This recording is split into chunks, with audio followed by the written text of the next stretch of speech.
ਬੰਦਾ ਆਪਣੀ ਬੇਗਮ ਨੂੰ ਬੜਾ ਕੁੱਟਦਾ ਹੁੰਦਾ ਸੀ। ਇੱਕ ਦਿਨ ਉਹਦੀ ਬੇਗਮ ਨੇ ਤੰਗ ਆ ਕੇ ਉਹਦੇ ਤੇ ਕੇਸ ਕਰਵਾ ਦਿੱਤਾ। ਜੱਜ ਨੇ ਉਸ ਬੰਦੇ ਨੂੰ ਅਦਾਲਤ ਦੇ ਵਿੱਚ ਬੁਲਾ ਕੇ ਪੁੱਛਿਆ ਕਿ ਤੂੰ ਆਪਣੀ ਬੇਗਮ ਤੇ ਹੱਥ ਚੁੱਕਿਆ ਹੈ? ਕਹਿੰਦਾ ਜੱਜ ਸਾਹਿਬ ਇੱਕ ਦਫਾ ਮਾਫੀ ਦੇ ਦਿਓ, ਆਇੰਦਾ ਇਹ ਗਲਤੀ ਨਹੀਂ ਹੋਏਗੀ। ਜੱਜ ਕਹਿੰਦਾ ਅੱਗੋਂ ਮੈਨੂੰ ਸ਼ਿਕਾਇਤ ਦਾ ਮੌਕਾ ਨਾ ਮਿਲੇ। ਜੱਜ ਨੇ ਉਹਨੂੰ ਅੱਛਾ ਵਰਤਾਓ ਕਰਨ ਦੀ ਤਲਕੀਨ ਕੀਤੀ ਤੇ ਉਹਨੂੰ ਛੱਡ ਦਿੱਤਾ।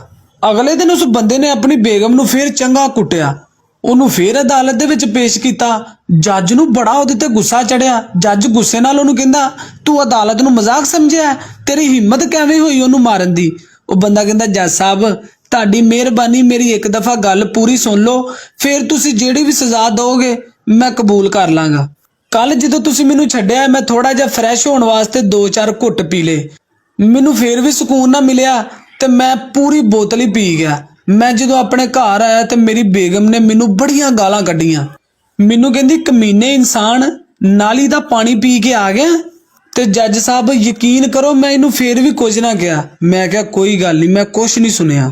ਤੇ ਜੱਜ ਸਾਹਿਬ ਥੋੜੀ ਦੇਰ ਬਾਅਦ ਮੈਨੂੰ ਫੇਰ ਕਹਿੰਦੀ ਕਮ ਬਖਤ ਇਨਸਾਨ, ਕੋਈ ਕੰਮ ਧੰਦਾ ਵੀ ਕਰ ਲਿਆ ਕਰ, ਤੂੰ ਤੇ ਸਿਰਫ ਪੈਸੇ ਬਰਬਾਦ ਕਰਨ ਦਾ ਹੀ ਠੇਕਾ ਲੈ ਰੱਖਿਆ ਹੈ। ਤੇ ਹਜ਼ੂਰ ਯਕੀਨ ਕਰੋ ਮੈਂ ਫੇਰ ਵੀ ਇਹਨੂੰ ਕੁਛ ਨਾ ਕਿਹਾ। ਮੈਂ ਸੌਣ ਵਾਸਤੇ ਜਦੋਂ ਆਪਣੇ ਕਮਰੇ ਦੇ ਵਿੱਚ ਜਾਣ ਲੱਗਾ ਤੇ ਮੈਨੂੰ ਕਹਿੰਦੀ ਜੇ ਉਸ ਨਕੰਮੇ ਜੱਜ ਦੇ ਵਿੱਚ ਥੋੜੀ ਜਿਹੀ ਵੀ ਅਕਲ ਹੁੰਦੀ ਤੇ ਤੂੰ ਅੱਜ ਜੇਲ੍ਹ ਦੇ ਵਿੱਚ ਹੋਣਾ ਸੀ। ਬਸ ਫਿਰ ਜੱਜ ਸਾਹਿਬ ਮੇਰੇ ਕੋ ਅਦਾਲਤ ਦੀ ਤੋਹੀਨ ਬਰਦਾਸ਼ਤ ਨਹੀਂ ਹੋਈ। ਮੈਂ ਫਿਰ ਗੁੱਸੇ ਨਾਲ ਗਿਆ ਸੋਟੀ ਲੈ ਕੇ। ਮੈਂ ਕਿਹਾ ਮੈਨੂੰ ਤੂੰ ਜੋ ਮਰਜ਼ੀ ਕਹਿ, ਅਦਾਲਤ ਦੀ ਤੋਹੀਨ ਮੈਂ ਬਰਦਾਸ਼ਤ ਨਹੀਂ ਕਰ ਸਕਦਾ। ਗੁੱਸੇ ਦੇ ਵਿੱਚ ਆ ਕੇ ਤੇ ਫਿਰ ਇਹਨੂੰ ਮੈਂ ਕੁੱਟ ਦਿੱਤਾ। ਜੱਜ ਆਪਣੀ ਕੁਰਸੀ ਤੋਂ ਉੱਠ ਕੇ ਤੇ ਤਾਲੀਆਂ ਮਾਰਨ ਲੱਗ ਪਿਆ। ਉਹਨੂੰ ਗਲੇ ਲਾ ਕੇ ਆਂਦਾ ਬਸ ਕਰ ਯਾਰ, ਹੁਣ ਤੂੰ ਮੈਨੂੰ ਰਵਾਏਂਗਾ?